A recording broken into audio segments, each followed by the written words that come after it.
तो पूरे हिमालय में पलायन आपको सिक्किम में नहीं दिखेगा, कश्मीर में नहीं दिखेगा, आपका नागालैंड में नहीं दिखेगा, मणिपुर में नहीं दिखेगा। पूरे हिमालय में जो पलायन है सिर्फ उत्तराखंड के अलावा किसी हिमालय राज्य में नहीं दिखेगा। सोनम वांगचुक जी का आपने भाषण सुना होगा, उन्होंने कहा कि हम लद्दाख को उत्तराखंड नहीं बनने देंगे। इवन भारत सरकार, इवन अंतर्राष्ट्रीय संगठन ये मानते हैं कि जब तक पूरे हिमालय की एक नीति नहीं होगी, हिमालय सुरक्षित नहीं होगा। अभी जो अंकिता भंडारी जी का बिटिया का केस हुआ, वो क्यों हुआ? क्योंकि कानून बड़ा लचर है। लेकिन अगर हमें ट्राइब का दर्जा मिलता है तो आप जानते हैं हिंदुस्तान में सबसे सख्त जो कानून है वो एसटी कानून है। वहां के जो मुख्यमंत्री शिवराज सिंह चौहान जी थे उस समय मध्य प्रदेश के, उन्होंने उस व्यक्ति को बुलाया, उसके पैर धोए, अपने घर में बुलाया, उसके पैर धोए, और जो अपराधी था उसको कुछ ही घंटे के अंदर जेल में डाल दिया गया। जबकि अंकिता भंडारी का केस अभी भी हम लड़ रहे हैं। जब आपका चिपको आंदोलन चल रहा था तो चिपको आंदोलन के 3 प्रसिद्ध नारे थे। एक था ये जंगल हमारा मायका है, कोई हमें यहां से नहीं निकाल सकता। दूसरा नारा था वन जागे वनवासी जागे, इसका मतलब वो जानते थे कि हम वनवासी हैं। तीसरा वो कहते थे जंगल से रोजगार पाना हमारा अधिकार है। वही बात जो नमस्कार, विश्व समाधान मंच फेरा उत्तराखंड में आप सबका स्वागत है। आज 1 अगस्त 2024 है, जहां संसद में तेरी जाति मेरी जाति पे गहमागहमी चल रही है, वहीं उत्तराखंड से लेकर केरल तक मानसून से पूरी जनजीवन अस्त व्यस्त हो गया है। कल दिल्ली में भारी बारिश हुई। इसी बीच जहां आज सर्वोच्च न्यायालय ने एक महत्वपूर्ण फैसला दिया, 7 सदस्यीय संवैधानिक पीठ ने, कि जो अनुसूचित जाति के अंदर कोटे में कोटा का प्रबंध किया जाता है। 7-1 के बहुमत के आधार पर सर्वोच्च न्यायालय ने यह फैसला दिया। इन तमाम फैसलों के बीच उत्तराखंड में कसमकस चल रही है। जो 24 साल से उत्तराखंड के लोगों ने जिन आशा और अपेक्षा से उत्तराखंड राज्य बना था, वो तमाम जन आकांक्षाएं अभी साकार नहीं हुई। लोगों ने सोचा राज्य बनेगा, उनकी जन आकांक्षाएं, उनकी बदहाली, उनके हक हकूक सुरक्षित रहेंगे, परंतु स्थिति बद से बदतर होती गई। जो दुर्दशा उत्तर प्रदेश, संयुक्त उत्तर प्रदेश में था, उससे ज़्यादा बदहाली उत्तराखंड राज्य गठन के बाद बनी। जो मुजफ्फरनगर कांड में राव मुलायम की सरकार ने दमन किया था, वो दमन अब उत्तराखंड की अपनी सरकारों के तहत कभी अंकिता भंडारी के नाम पे हो रहा है, कहीं अन्य प्रकरणों पे हो रहा है। जो उत्तराखंड के हक हकूकों की लड़ाई थी, जो कहा गया था कि हमारे भू कानून और मूल निवास और हमारी तमाम सांस्कृतिक विरासत से लेकर राजनीतिक तमाम सरोकारों को सुरक्षित रखा जाएगा, उन सब पर पानी फेरा और किसी ने नहीं, उत्तराखंड की जनता द्वारा चुने हुए जनप्रतिनिधियों ने। और इस बीच में दिल्ली में ये सुगबुगाहट हुई, उत्तराखंड के लोगों की, हाशिए में पहुंचे हुए लोगों की, राजनीतिक सामाजिक सरोकारों की, जो उत्तराखंड के राज्य आंदोलन की तरह उसके हक हकूकों की लड़ाई भी लड़ सके। उत्तराखंड एकता मंच दिल्ली का गठन हुआ। वो उत्तराखंड में दिल्ली के लोगों की सामाजिक और राजनीतिक हिस्सेदारी के साथ मुजफ्फरनगर कांड, राजधानी गैरसैंण से लेकर और उत्तराखंडी भाषा को संवैधानिक दर्जा दिलाने के लिए, भारतीय 8वीं अनुसूची में शामिल करने के लिए एक लंबी लड़ाई हुई, जिसमें जंतर मंतर पर उत्तराखंड की पंचायत से लेकर रामला मैदान में उत्तराखंडी समागम हुआ, तो उससे काफ़ी जीत हासिल हुई। उसके बाद एकता मंच कुछ सुप्त अवस्था में चले गया। आज यकायक उत्तराखंड एकता मंच नए तेवरों पे, नौजवानों के साथ उत्तराखंड की जनता को जो 1972 तक हक मिले थे जनजाति के रूप में, वो जनजाति क्षेत्र घोषित करने के लिए, उत्तराखंडी लोगों के हक हकूकों की रक्षा करने के लिए, वहाँ के संसाधनों की बंदरबांट रोकने के लिए उत्तराखंड में विकास किया, गंगा बहाने के लिए उत्तराखंड एकता मंच नए तेवरों के साथ अनूप बिष्ट से लेकर निशांत रोथाण, महेंद्र रावत सहित तमाम अनेक नौजवानों के आह्वान पर उत्तराखंड एकता मंच पूरे उत्तराखंड का दौरा करके अध्ययन करके इस नतीजे पर पहुंची कि उत्तराखंड के बदहाली 5वीं अनुसूची में शामिल होने से होगी, और जो उत्तराखंड की जनता को, जो उत्तराखंड पर्वतीय क्षेत्र के, जो उत्तराखंड के पर्वतीय क्षेत्र के लोगों को 1972 तक जनजाति का दर्जा मिला हुआ था, जिस जनजाति के दर्जे से तमाम विकास के नए अवसर खुलते हैं, उन अवसरों को रोकने का काम किसी और ने नहीं, उत्तराखंड के उदासीन जनप्रतिनिधियों ने किया। और इन जनप्रतिनिधियों की कुंभकर्ण नींद को तोड़ने का काम किया आज उत्तराखंड एकता मंच के नौजवानों ने। हमारे बीच में उपस्थित हैं निशांत रोथाण, नौजवान निशांत रोथाण, जिससे बहुत आशाएं हैं उत्तराखंड की जनता को, जिन्होंने अपने राजनीतिक तमाम आम आदमी पार्टी से दिल्ली में इन्हें भले ही पार्षद के रूप में ये प्रतिनिधि चुनाव लड़ने का अवसर मिला, परंतु इन्होंने देखा कि दलगत राजनीति से उत्तराखंड का समाज का भला नहीं हो सकता है। उन्होंने अपने तमाम राजनीतिक जीवन को दरकिनारे करके आज एक निष्पक्ष रूप से इस लड़ाई को लड़ने का काम किया, और बहुत सफलता। अभी इसी सप्ताह उन्होंने देहरादून में एक बड़ा विशाल सम्मेलन किया, गोष्ठी की, उसमें तमाम इस चीज के विशेषज्ञ, तमाम पत्रकार, संविधान विशेषज्ञ से लेकर समाज सेवी पहुंच रहे। निशांत रोथाण जी, आपका स्वागत है। और ये दिल्ली में 18 अगस्त को एक जो सम्मेलन करने जा रहे हैं आप ITO में जी, आपने क्या सोच करके जो ये तमाम मांगे थी, ये 5वीं अनुसूची में जो अनुसूचित क्षेत्र पे ये पूरा ध्यान आकृष्ट किया? जी, देखिए, जब हम अभी जैसे आपने बताया, जब हम रिसर्च कर रहे थे कि ऐसा कौन से मुद्दे हैं उत्तराखंड के जो सबसे बड़ी समस्या है, तो इस समय सबसे बड़ी जो समस्या उत्तराखंड की वो पलायन है। तो हमने देखा ये पलायन कैसे रुक सकता है, तो पता चला कि पूरे पहाड़ में, अगर पूरे हिमालय में देखें तो पूरे हिमालय में पलायन आपको सिक्किम में नहीं दिखेगा, कश्मीर में नहीं दिखेगा, आपका नागालैंड में नहीं दिखेगा, मणिपुर में नहीं दिखेगा। पूरे हिमालय में जो पलायन है सिर्फ उत्तराखंड के अलावा किसी हिमालय राज्य में नहीं दिखेगा। वो क्यों है? इवन जिस तरीके से खनन उत्तराखंड में हो रहा है, बर्बादी उत्तराखंड में हो रही है, वो आपको कश्मीर में नजर नहीं आएगी, नागालैंड में नजर नहीं आएगी, सिक्किम में नजर नहीं आएगी, अरुणाचल प्रदेश में नहीं नजर आएगी। तो ऐसा क्या था कि सारे हिमालय राज्यों में पलायन नहीं है, किसी भी हिमालय राज्य में वो बुरी हालत नहीं है जो उत्तराखंड में है। इवन अभी आपने सोनम वांगचुक जी का आपने भाषण सुना होगा, उन्होंने कहा कि हम लद्दाख को उत्तराखंड नहीं बनने देंगे। तो समझिए पूरे हिमालय में आज उत्तराखंड एक गाली के रूप में इस्तेमाल हो रहा है। पूरे हिमालय के लोग ये मानते हैं कि उत्तराखंड बहुत बर्बाद हो चुका है। तो बाकी हिमालय राज्यों में और उत्तराखंड के हिमालय राज्य में क्या अंतर है? सिर्फ एक ही अंतर है कि पूरे हिमालय के निवासियों को ट्राइब का दर्जा मिल चुका है, जनजातीय दर्जा मिल चुका हो।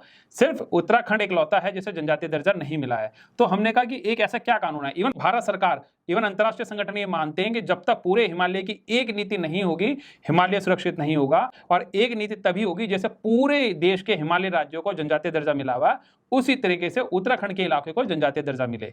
और हम ये डिमांड नहीं कर रहे कि उत्तराखंड के इलाके को जनजातीय दर्जा मिले, हम ये कह रहे हैं, सरकार के डॉक्यूमेंट के आधार पे कह रहे हैं कि उत्तराखंड में 1972 से पहले हमको 5वीं अनुसूची संविधान की लागू थी। उत्तराखंड में ऑलरेडी ट्राइब स्टेटस लागू था। हम जो 1972 में हमसे अधिकार छीने गए उसको हम वापस मांग रहे हैं। ये हमारी डिमांड है। ये बहुत अच्छा डिमांड है कि जो संविधान की 5वीं अनुसूची का हमें अधिकार मालूम था, जिस अधिकार के क्षेत्र में उसके क्या क्या लाभ होते हैं, जरा ये भी बताएं। हाँ। सबसे पहले ये बता दूं कि जैसी 5वीं अनुसूची किसी इलाके में लगती है, उसके लिए क्राइटेरिया ये है कि अगर उस इलाके के 51% लोग SC या फिर ST हैं, दोनों मिला के, मतलब शिल्पकार और ट्राइब मिला के अगर 51% है तो वहां 5वीं अनुसूची लग जाती है। जैसी 5वीं अनुसूची लगती है तो क्योंकि लोगों को ट्राइब का दर्जा मिला हुआ है, तो 7.5% केंद्रीय नौकरियों में या कॉलेजों में आरक्षण मिलेगा। उसके अलावा राज्य में भी आरक्षण मिलेगा। और वो आरक्षण कितना प्रतिशत होगा, वो ऐसे देखिए कि अभी अगर उत्तराखंड में 4% जनजातीय लोग हैं तो उनको 4% आरक्षण है। अभी अगर बाकी लोगों को भी ट्राइब का दर्जा मिल जाता, पहाड़ के सभी लोगों को ट्राइब का दर्जा मिल जाता, तो मान लो जनसंख्या आपकी अगर 40% हो गई कुल जनसंख्या, तो राज्य में ट्राइब आरक्षण जो होगा वो भी 40% हो जाएगा। तो जितनी समुदाय की संख्या होगी उतना ही आरक्षण हो जाएगा। जैसे लक्षद्वीप में 100% जनजातीय आरक्षण है क्योंकि उधर 100% ट्राइब रहते हैं, और आपका नागालैंड में लगभग 80% के आसपास आरक्षण है ट्राइब का, क्योंकि उधर 80% लोग ट्राइब रहते हैं। तो जितनी आबादी ट्राइब की होगी उतना ही आरक्षण मिलेगा। उसके अलावा हमारे जंगल से अधिकार पाने के, जो हम कहते हैं कि नदी और जंगल हमारे हैं, वो कैसे होंगे कि जैसे आपको ट्राइब मिलेगा, 5th शेड्यूल मिलेगा, नदी में से रेत निकालने का जो अधिकार है वो बाहरी ठेकेदार को नहीं मिलेगा, वो आपको मिलेगा। बजरी निकालने का ठेका होगा वो स्थानीय लोगों को मिलेगा। जंगल में से लीसू निकालने का अधिकार स्थानीय लोगों को मिलेगा। जंगल में से बांस काटने का अधिकार स्थानीय लोगों को होगा। अभी जिस तरीके से बड़ी बड़ी जो कंपनियां हैं, बाबा रामदेव लगा लो, कोई भी लगा लो, जो पहाड़ों से डायरेक्ट अपने उत्पाद ले रहे हैं, वो डायरेक्ट नहीं ले पाएंगे, वो आपके थ्रू ही लेंगे। तो जितने भी जंगल से कुछ भी अगर एक टुकड़ा भी लिया जाएगा तो कंपनी ठेकेदार नहीं लेगा, वो स्थानीय लोगों को ही मिलेगा। और हमारा दावा है कि नदी और जंगल के जैसे ही अधिकार पहाड़ के लोगों को मिलेंगे। 2 लाख परिवारों को रोजगार वहां मिल सकता है, कोई बहुत बड़ी बात नहीं है। ये बात रही रोजगार की। उसके अलावा सबसे ज्यादा अच्छा होगा महिला सुरक्षा। अभी जो अंकिता भंडारी जी का बिटिया का केस हुआ, वो क्यों हुआ? क्योंकि कानून बड़ा लचर है। लेकिन अगर हमें ट्राइब का दर्जा मिलता है तो आप जानते हैं हिंदुस्तान में सबसे सख्त जो कानून है वो एसटी कानून है।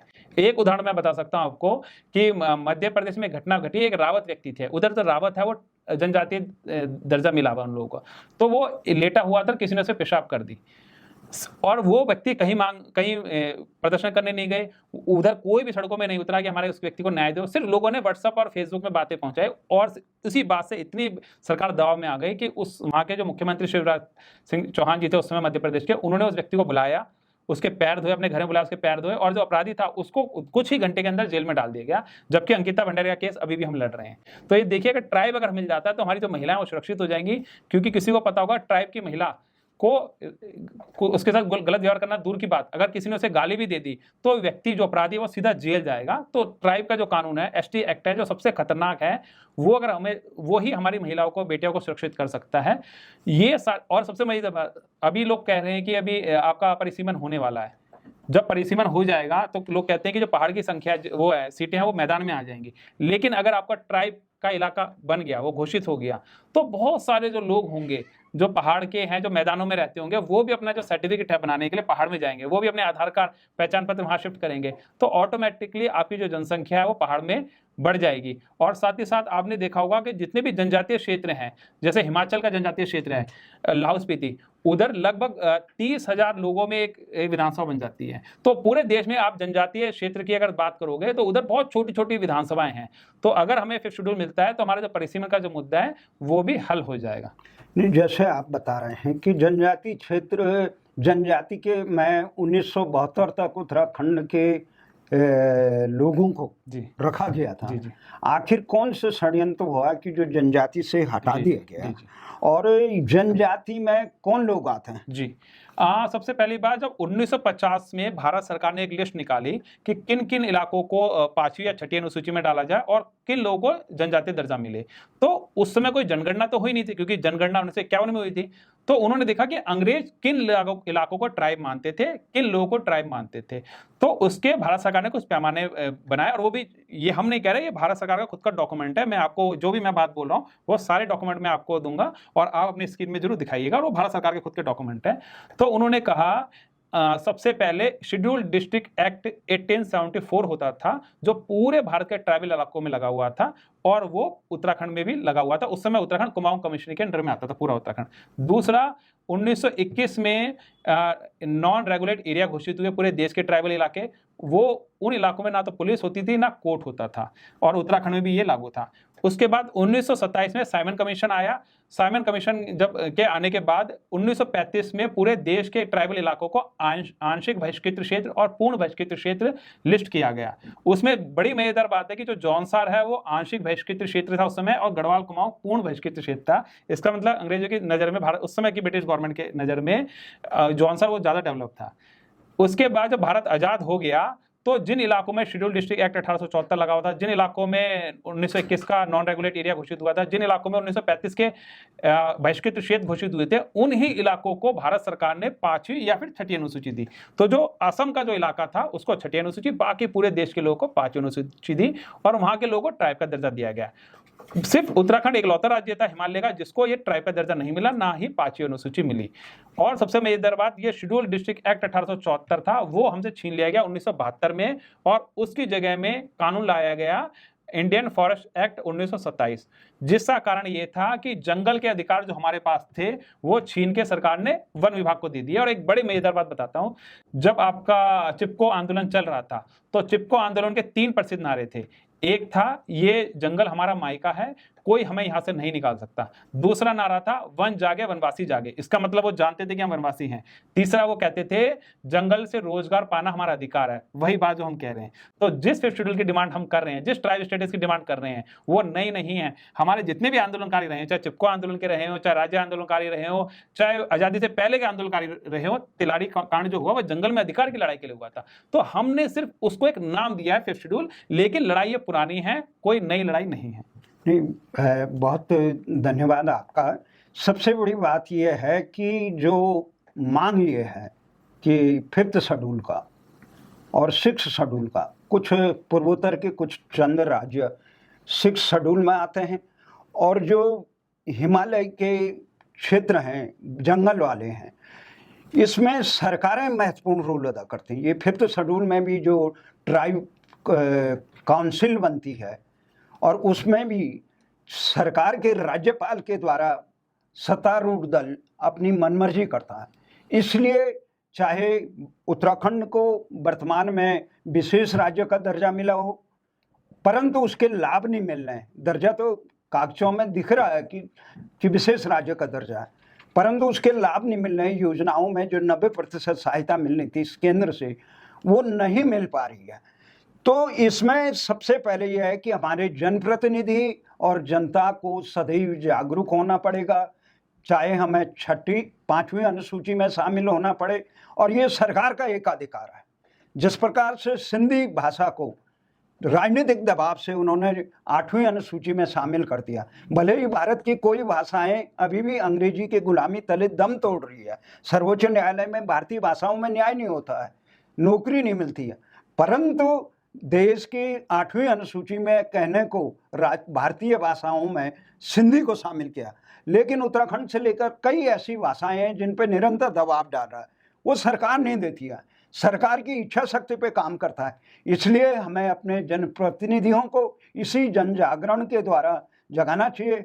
आगामी 18 अगस्त को जो दिल्ली के ये यहाँ पे गांधी शांति प्रतिष्ठान में जो उत्तराखंड एकता मंच द्वारा जो आयोजन किया जा रहा है, इसी में व्यापक जन जागरूकता के लिए, उसमें आप सब शामिल होंगे, इसी आशा और विश्वास के साथ कि जहां नौजवान जिस दिशा में बढ़ते हैं, समाज का भाग्योदय होता है, देश का भाग्योदय होता है, और उस परिवार का भाग्योदय होता है। इन्हीं आशा और विश्वास के साथ जय उत्तराखंड। जय उत्तराखंड।